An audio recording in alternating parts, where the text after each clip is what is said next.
La sala vacía, como una página en blanco, se va transformando en set de televisión. El invitado arrastra con él cientos de personajes y los fantasmas y sobresaltos de un siglo, el XX, trepidante y trágico. El escritor que esperamos tiene la impronta de los tipos bañados en popularidad y la calma de quien está acostumbrado a estos lances. Se llama Ken Follett, ha vendido más de 100 millones de libros y ha llegado a España para presentar su última novela.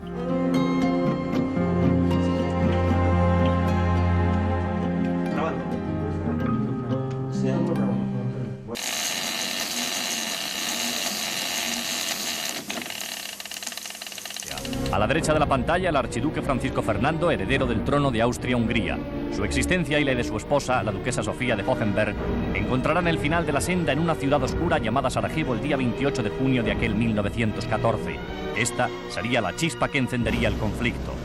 Los cadáveres de los herederos de Francisco José se llevarían a la tierra las últimas esperanzas de paz. Cuando se produce el famoso atentado de Sarajevo, no hay guerra, pasa mucho tiempo. Es Alemania, que no tiene nada que ver con eso, la que fuerza a Austria a que amenace a Serbia, pero entonces Rusia dice que va a proteger a Serbia, luego Francia dice que si alguien ataca a Rusia, él tendría que se vería en guerra, y los ingleses, que no tienen nada que ver con todo esto, al final también acaban siendo beligerantes. Las trincheras son tumbas en las que se van echando los muertos. Estas defensas llegaron a cambiar de manos hasta 10 veces en un día. Los muertos se amontonaban por todos lados, siendo imposible darle sepultura. No sin razón se llamó a esta terrible etapa el infierno de Verdún. Ken Follett se ha propuesto contar la turbulenta historia del siglo XX con su épica y sus grandes calamidades en una trilogía. La primera novela de la trilogía, La caída de los gigantes, narraba la Primera Guerra Mundial y la Revolución Rusa de 1917.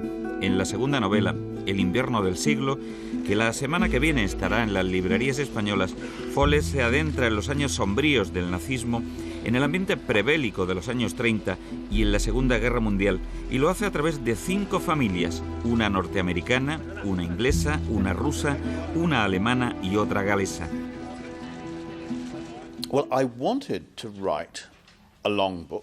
Yo quería escribir un libro que fuera largo, porque a mis lectores les gusta mucho que escriba libros largos.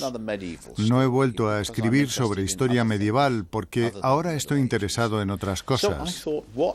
Por eso pensaba, ¿sobre qué puedo escribir? Y pensé en el siglo XX. Es el siglo más dramático de la historia del mundo y también es el siglo de mis padres, de mis abuelos y el mío. Ha caído el régimen secular de los zares. El júbilo de las masas es extraordinario. Todos parecen haber enloquecido en estos días de marzo de 1917. El comunismo se abre paso entre las masas de aquel país, hambriento, cubierto de sangre y de desesperación. Lenin prosigue incansablemente su acción agitadora. En la noche del 25 al 26 de octubre, las masas asaltan el palacio. Lenin ha vencido. En el puzzle bélico creado por Follett hay una pieza de la Guerra Civil Española. De las 1000 páginas que componen la novela, el escritor ha dedicado 10 a la batalla de Belchite, una localidad zaragozana cuyo nombre alcanzó resonancia durante la contienda.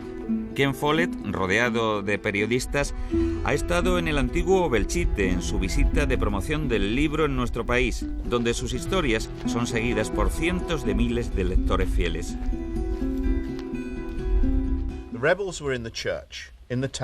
Los rebeldes se encontraban en la iglesia, en lo alto de la torre, disparando.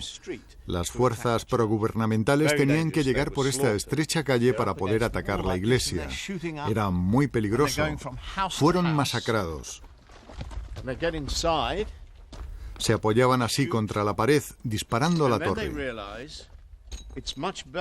Iban casa por casa, entraban, disparaban, y entonces se dieron cuenta de que era mucho mejor hacer un agujero en la pared para acceder a la siguiente casa.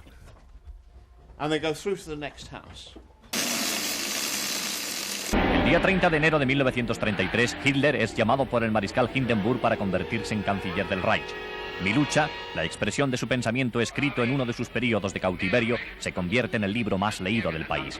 Después, algunos de los postulados de la doctrina nacional socialista derivarán hacia cauces funestos.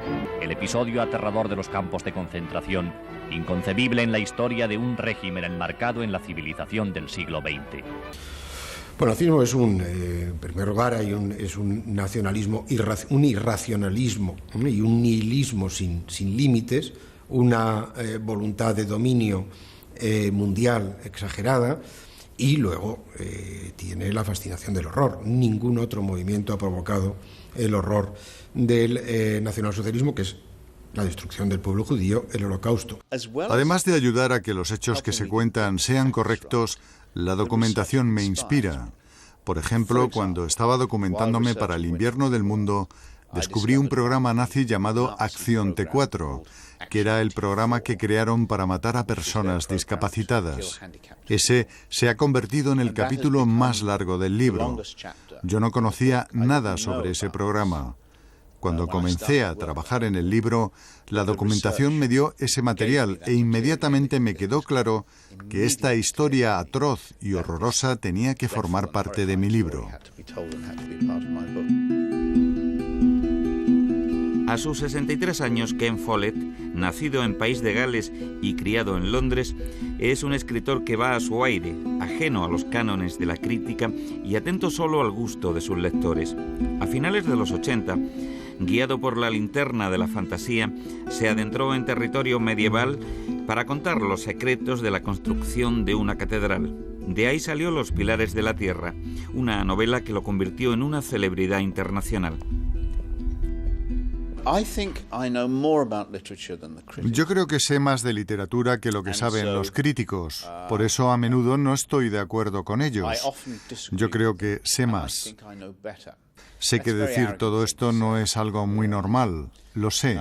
Pero yo he tenido éxito con esto porque mi actitud es la correcta. Además, muy pocos críticos son a la vez novelistas de éxito. Por lo tanto, la respuesta es no. No presto mucha atención a las críticas. Ken Follett es uno de los grandes autores de literatura popular, de literatura de masas, de los últimos 20 años, ¿no? Es un hombre que yo creo que ha escrito ya más de una veintena de novelas, que ha vendido esas novelas, yo creo que cerca de 100 millones de ejemplares en total, que en España ha funcionado maravillosamente bien económicamente hablando, sobre todo los dos libros anteriores, los libros de la Edad Media, y que basa su prestigio en coger temas importantes, documentarlos muy bien y, por supuesto, mezclar drama humano. El escritor de los 100 millones de libros es un anglosajón tranquilo, amante del buen vino, en España se inclina por el Ribera de Duero, y un rockero aficionado que toca el bajo en un grupo. Decía Hemingway que el sueño de muchos periodistas es dar el salto a la literatura algún día. Ken Follett tardó muy poco en hacer realidad esa aspiración. Su paso por los periódicos fue breve y discreto. Dice que le hubiera gustado tener éxito como periodista de investigación, pero que no era exactamente su camino. Yo no era un mal periodista, pero no era de los mejores. Y siempre quise ser de los mejores en algo. Y tras 2 o 3 años en el mundo del periodismo, empecé a pensar que mi futuro estaba en los libros y no en los periódicos.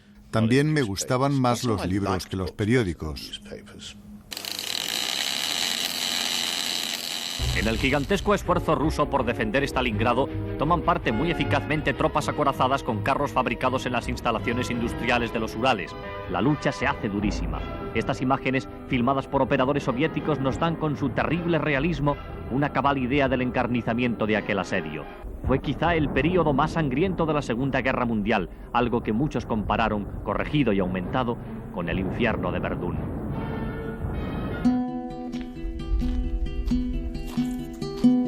Ken Follett ha disparado siempre, con el instinto y el buen ojo del cazador de recompensas literarias. La escritura en lengua inglesa cuenta con un selecto grupo de nombres como John le Carré o Stephen King, que están entre los reyes indiscutibles del bestseller. Follett pertenece a esa estirpe de autores tocados por el éxito y adorados por la masa de lectores, más atenta a las emociones de la historia que al poder de las metáforas. En un momento determinado se llamaba bestsellers a aquellos libros que tenían tirón popular, es decir, libros que gustaban a una enorme mayoría de la gente, ¿no? Y claro, lo que le gusta a la mayoría está siempre, muchas veces reñido, en muchos casos reñido, con las categorías de la alta cultura, de los intelectuales, de la alta cultura, etc. Y por eso existe una derivación peyorativa del término bestseller, que en principio es neutra. Son los libros, lo único que coinciden todos los bestsellers del mundo, los de calidad literaria, los de menos calidad literaria, es que son libros que se venden bien. Creo que hay una cosa que es primordial en la ficción popular. El lector debe involucrarse a nivel emocional con la historia. El lector debe sentirse triste o feliz, o asustado o enfadado por lo que ocurre en la historia. Aunque, por supuesto, el lector sepa que eso no es verdad. Si eso ocurre, el libro será un éxito. Si no ocurre, el libro no será un bestseller. Ciudades y ciudades arrasadas por los bombardeos aéreos y 60 millones de muertos han constituido los elementos sobresalientes del más trágico balance de todos los tiempos. La locura del hombre, que ha alcanzado aquí su máxima amplitud, ha sumergido en la ruina a millones y millones de seres inocentes. Todos los horrores del siglo XX arrancan de Europa y nada más que de Europa. Las dos guerras mundiales, el nacionalsocialismo, el fascismo y el comunismo soviético.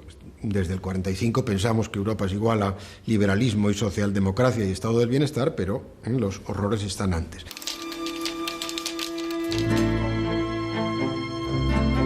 El final de la Segunda Guerra Mundial no permitió siquiera un respiro a las potencias vencedoras.